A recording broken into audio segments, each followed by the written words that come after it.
Hello friends, माध्यमिक academy 2.0 आपका स्वागत है। तो जूनियर सुपर साइंस की जो टॉपिक वाइज सीरीज चल रही है उसी का हम करेंगे आज का नेक्स्ट पार्ट। तो टॉपिक है हमारा जंतु में पोषण। बाकी ये नेक्स्ट पार्ट में लेंगे, फिर इस तरह से अलग ले लेंगे। तो आज का जो पार्ट है ना, उसमें हमने जंतुओं में पोषण से रिलेटेड जो भी थ्योरी और ऑब्जेक्टिव क्वेश्चन बनेंगे वो क्लियर कर लेंगे। तो चलिए बिना टाइम करते हैं आज का वीडियो स्टार्ट। तो सबसे पहले पोषण की डेफिनेशन में बता देती हूँ क्या होती है। ओरली बताती जा रही हूँ, आप उसको ध्यान से सुनते रहो। तो भोजन को ग्रहण करना और उसका पाचन करना क्या कहलाता है? पोषण कहलाता है। भोजन को ग्रहण करना प्लस उसका पाचन करना क्या कहलाता है? पोषण। क्लियर? तो अलग अलग जंतुओं में भोजन ग्रहण करने की अलग अलग क्रिया होती है। तो जैसे अमीबा में पूछा जाता है कि अमीबा अपना भोजन किस तरह से ग्रहण करता है। तो अमीबा भोजन किस तरह से ग्रहण करता है? उसमें पादाव ये पाए जाते हैं। अमीबा पादाव द्वारा अपना भोजन ग्रहण कर लेता है। हाइड्रा का भी पूछा जाता है। हाइड्रा किस तरह से करता है? हाइड्रा में स्पर्शक पाए जाते हैं, इसके द्वारा अपना भोजन पकड़ लेता है, फिर अंदर उसको ले जाता है। और मनुष्य में किस तरह से भोजन क्रिया? सबसे पहले भोजन कहाँ जाता है? मुख गुहा में, उसके बाद ग्रास नली में, फिर अमाशय में, उसके बाद छोटी आंत में, फिर बड़ी आंत में, उसके बाद मलाशय, फिर गुदाद्वार बाहर निकल दिया जाता है। तो इस स्टेप याद रखना, सबसे पहले मुख गुहा, उसके बाद ग्रास नली, फिर अमाशय, छोटी आंत, बड़ी आंत, मलाशय, उसके बाद गुदाद्वार। ये सीक्वेंस याद रखना। और ये क्वेश्चन और पूछा जाता कि भोजन का पाचन किस भाग में होता है? पूरी तरह से पाचन किस भाग में होता है? तो ये होता है हमारा छोटी आंत में। मनुष्य में जो भोजन का पाचन होता है वो छोटी आंत में पूर्ण हो जाता है। क्लियर? तो ये अच्छे से याद रखना। और जो हमारी मधुमक्खी, तितली होते हैं ना, इनमें क्या होता है? लंबी नलिका समान संरचना पाई जाती है, उसके द्वारा ये भोजन ग्रहण करते हैं। तो चलिए अब देखते हैं इससे रिलेटेड फैक्ट। ये रहा हमारा टॉपिक। सबसे पहले इसमें दिए खनिज तत्व और विटामिन। विटामिन से रिलेटेड मैंने ट्रिक से भी जो मेन विटामिन है ना, वो ट्रिक से करवा रखी है। अगर आपने वीडियो ना देखा हो तो डिस्क्रिप्शन में लिंक दे रखा है, उस पर क्लिक करके देख लीजिए। उसके अदर्स में जो और बची हैं वो इसमें क्लियर हो जाएंगी आपकी। फंगस और आपके प्रोटोजोआ वायरस से होने वाले सभी मैंने ट्रिक करा रखी हैं, आप उसको जरूर देख लीजिए, आपका क्लियर हो जाएगा टॉपिक। तो देखो विटामिन ए का रासायनिक नाम क्या? रेटिनॉल। इसकी ट्रिक मैंने करा रखी है, आप देख लीजिए। कमी से होने वाला रोग रतौंधी, दूध, पनीर, अंडा, मछली, तेल, सब्जी इसके स्रोत हैं। विटामिन B1 से क्या होता है? थायमिन इसका रासायनिक नाम है। और रोग क्या होता है? बेरी। और ये अनाज, फलियाँ, अनाज के छिलके, मूंगफली, इन सभी में पाया जाता है। Vitamin B2। अच्छा, विटामिन बी के कितने कॉम्प्लेक्स होते हैं? 8 विटामिन, ये 8 होते हैं, भी आपको इसी में क्लियर हो जाएगा। सबसे पहले B1 हो गया हमारा बेरी। B2 का रासायनिक नाम क्या है? राइबोफ्लेविन। और इससे रोग क्या होता है? किलोसिस। इसके स्रोत क्या है? दूध, हरी सब्जी, खमीर, यकृत, मांस। आप इसका स्क्रीनशॉट भी ले सकते हैं आराम से। विटामिन B1 हो गया, ये देखो 8 तक इसके 8 कॉम्प्लेक्स होते हैं। B1 हो गया, B2, उसके बाद B3 निकोटिनिक अम्ल या नियासिन से भी बहुत पूछा जाता है। ये इसका रासायनिक नाम हो गया। और इससे वो कौन सा रोग हो जाता है? पेलग्रा। और ये अंडा, यकृत को जिगर कहते हैं, मांस, दूध, टमाटर, मूंगफली इसके सोर्स हैं। उसके बाद देखो B1, B2, B3, B4 नहीं होता। उसके बाद B5 से याद रखना पेंटा। तो पेंटा से क्या बनेगा? पेंटोथेनिक अम्ल। इसका रासायनिक नाम हो गया। चर्म रोग, बाल सफ़ेद होना, ये सब इसी के सिम्टम्स हैं, इसकी कमी से होते हैं। उसके बाद स्रोत क्या है इसके? सोर्स सब्जियां, मूंगफली, मांस। सोर्स तो आपके थोड़े बहुत ही सेम ही होते हैं ज़्यादातर। सी का अलग होता है, खट्टे फलों में पाया जाता है। 5 हो गया। उसके बाद क्या आ गया? विटामिन 6। इसका रासायनिक नाम क्या है? पायरिडॉक्सिन। कमी से होने वाला रोग क्या? एनीमिया या चर्म रोग।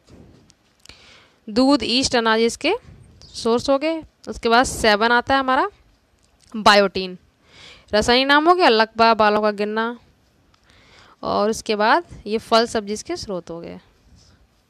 उसके बाद 9 इसका फॉलिक अम्ल करके बहुत पूछा जाता है। रासायनिक नाम क्या है? फॉलिक अम्ल या टेरोइल ग्लूटामिक। एनीमिया ये भी इसका रोग है। फलियां, सोयाबीन, हरी पत्तियां सब्जियों में पाए जाते हैं। Most important vitamin B12। Cyanocobalamin, ये बहुत पूछा जाता है, इसका रासायनिक नाम साइनोकोबालमिन। एनीमिया से रोग होता है, दूध, हरी पत्तियां, मांस, इनमें सभी में पाया जाता है। तो आपके कौन कौन सी विटामिन इसमें बी में इंपॉर्टेंट है? एक तो विटामिन B12, B7 खूब पूछा जाता है ये, और इधर है आपकी विटामिन B1, B2 और B3, ये भी खूब पूछा जाता है, इसको अच्छे से याद रखना।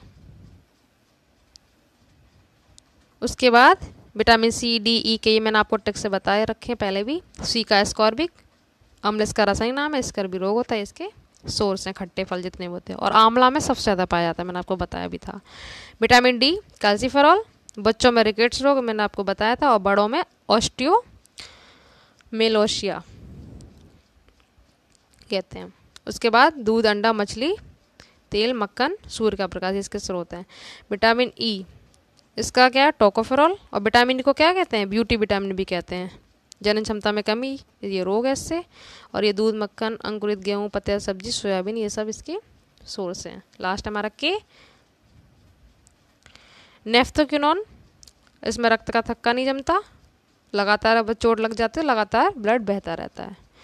सोर्स क्या है? हरी सब्जियाँ, सोयाबीन, टमाटर, अंडा, यकृत। इसके बाद ये खनिज लवण और देख लेते हैं, इससे कौन कौन से रोग होते हैं, उसके बाद कर लेंगे थ्योरी के क्वेश्चंस, सॉरी ऑब्जेक्टिव टाइप के जो भी हैं। कैल्शियम की कमी से क्या होता है? दांत, हड्डियाँ कमज़ोर हो जाती हैं, और स्रोत है इसके दूध, पनीर, हरी सब्जियाँ। फास्फोरस से क्या होता है? दांत, हड्डियाँ ये भी कमज़ोर, शारीरिक वृद्धि, ये सब ये इसके सोर्स हैं। सोडियम क्या होता है? रक्तचाप अनियंत्रित, इसकी कमी से होता है पेशियों में आयरन और भूख की कमी रहती है, ये इसके सोर्स हैं। के पोटेशियम के की कमी से क्या? अंगघात का खतरा, पेशियों की दुर्बलता, ये कमज़ोर होती हैं। सोर्स तो ये लगभग सेम ही है। सल्फर क्या होता है? प्रोटीन उपापचय की गड़बड़ी रहती है, मछली, यकृत में ये पाए जाते ज़्यादा। और लोहे ये खूब पूछा जाता है, आयरन की कमी से क्या होता है? एनीमिया, इसमें जो प्रतिरक्षा तंत्र होता है वो कमज़ोर हो जाता है, और यही इसके सोर्स है। अंडा, मांस, हरी सब्जियां, अनाज, क्लियर? तो ये इसमें कैल्शियम, फास्फोरस अच्छे से याद रखना, दांत और हड्डियां कमज़ोर आते हैं, एक के और आपका आयरन। अब देख लेते हैं हम अपने क्वेश्चंस। कौन सा विटामिन हार्मोन की तरह कार्य करता है? खूब पूछे जाते हैं क्वेश्चन। तो ये हमारा विटामिन D, यह हार्मोन की तरह काम करता है, और ये वसा में घुलनशील है। मैंने आपको इसकी भी ट्रिक बता रखी है, आप वीडियो को जरूर देख लेना एक बार। इसके स्रोत भी बता चुकी हूँ, दूध, कॉड, लिवर ऑयल, अन्य मछलियों के यकृत, ये पूछ लिया जाता है मछलियों के यकृत में कौन से विटामिन D सबसे ज़्यादा होता है, और सूर्य का प्रकाश तो मोस्ट इम्पोर्टेंट है इस D का स्रोत। हड्डियाँ कमज़ोर हो जाती है, बच्चों में ऐसे रिकेट्स रोग कहते हैं। नेक्स्ट है हमारा, कौन सा विटामिन जन्म में घुलनशील नहीं है? तो मैंने ट्रिक क्या बताई थी? कीड़ा बताया था, ADEK, ये कभी घुलते नहीं है, बाकी सब। कीड़ा कभी पानी में घुलता है? नहीं घुलता ना। तो इसमें कौन सा मिल रहा है? हमारा ए मिल रहा है ना, कीड़ा से ए मिल गया, तो ये नहीं घुलनशील, बाकी सब घुलनशील है। इस तरह से B और C जो बचती हैं वो सब घुलनशील है। इस तरह से ट्रिक से कर सकते हो आप।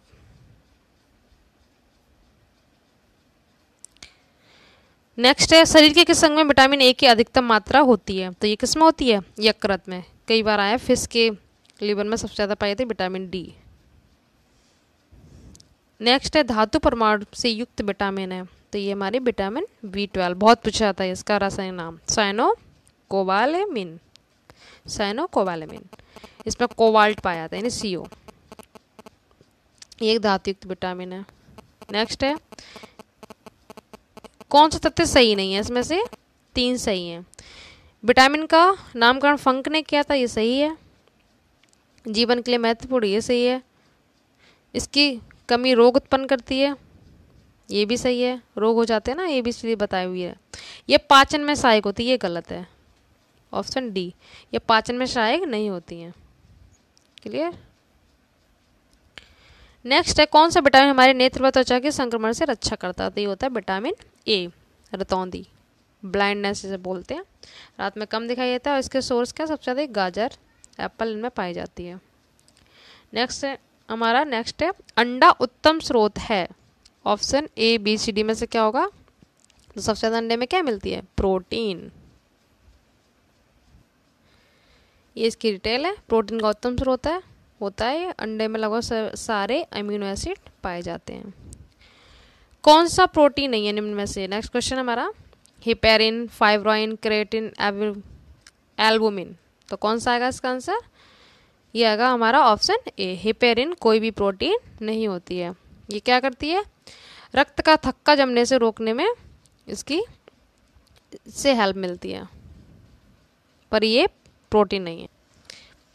नेक्स्ट है हमारा, वसा में घुलनशील विटामिन कौन सा नहीं है? तो देखो, कीड़ा से वही ट्रिक लगा लो, तो कौन सा आएगा? विटामिन, देखो KEDA है, क्या नहीं है? विटामिन बी नहीं है, ऑप्शन डी। इससे आराम से आप कर सकते हैं। ये सब वसा में घुल सकती है बट बी नहीं घुलता है, ये पानी में घुलनशील होता है। 10 नंबर क्वेश्चन है, मछली से प्राप्त कॉड लीवर तेल किस विटामिन का स्रोत है? तो ये हमारा विटामिन डी, बताया था आपका, लीवर में सबसे ज़्यादा पाई जाती है। मछली से प्राप्त कॉड लीवर तेल विटामिन डी का स्रोत है। मछली के तेल में ओमेगा 3 सुना होगा आपने, वसा अम्ल, ये सब होते हैं, EPA तथा DHA। नेक्स्ट है हमारा, केला किस विटामिन का अच्छा स्रोत है? ABC, सबसे अच्छा स्रोत पूछा है तो ये हमारा विटामिन बी, डी ऑप्शन हो जाएगा। ये इसकी डिटेल है। केले में सबसे अधिक मात्रा में विटामिन B6 33% पाया जाता है। हालांकि विटामिन सी भी एक अच्छा स्रोत है। इसके साथ केले में विटामिन ए और आयरन और फास्फोरस Fe और P ये भी पाए जाते हैं, अच्छे से याद रखना। नेक्स्ट है, इसको भी आराम से कर लेंगे, ये लास्ट क्वेश्चन है इस टॉपिक का। उस विटामिन का नाम बताइए इसकी कमी के कारण अत्यधिक खून बहने लगता है, किसकी वजह से? तो ये था हमारा विटामिन के की वजह से। इसकी कमी से रक्त का थक्का नहीं जमता है, इसीलिए सभी बताया था मैंने आपको, हिपेरिन, उससे इसमें हेल्प मिलती है थक्का जमाने में। तो ये हो जाता है हमारा कंप्लीट। आगे लेंगे हम नेक्स्ट टॉपिक, पौधों में पोषण, न्यूट्रिशन इन प्लांट्स। तो आज के लिए इतना कर लेते हैं। अगर वीडियो आपको पसंद आए तो लाइक शेयर कर दीजिए और चैनल को सब्सक्राइब कर लीजिए। Thank you so much.